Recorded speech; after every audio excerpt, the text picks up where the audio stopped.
Prescribed text for storytelling, grade 8, an extract from The Adventures of Tom Sawyer by Mark Twain. At 9:30 that night, Tom and Sid were sent to bed as usual. They said their prayers, and Sid was soon asleep. Tom lay awake and waited in restless impatience. When it seemed to him that it must be nearly daylight, he heard the clock strike 10. He would have liked to toss and fidget, but he was afraid he might wake Sid, so he lay still and stared up into the dark.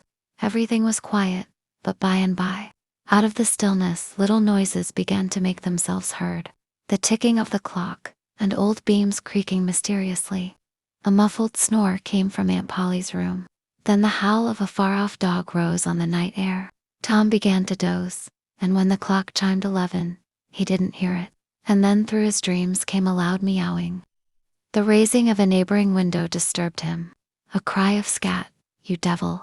and the crash of an empty bottle against the back of his aunt's woodshed brought him wide awake. A single minute later, he was dressed and out of the window.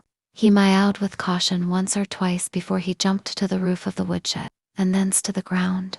Huckleberry Finn was there with his dead cat. The boys moved off and disappeared into the gloom.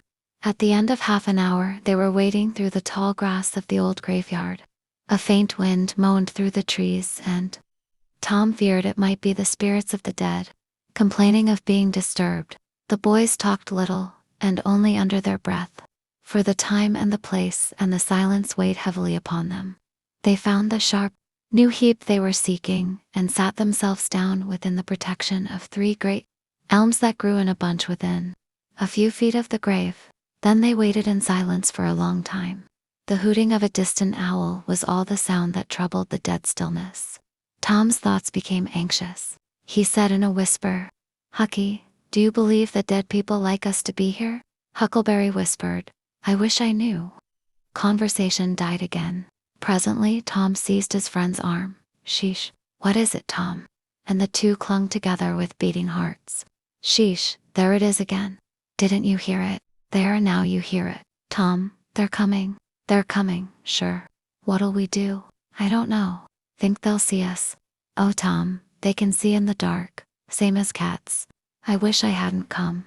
"Oh, don't be afraid. If we keep perfectly still, maybe they won't notice us at all." "I'll try to, Tom, but I'm all a shiver. Listen." The boys bent their heads together and scarcely breathed.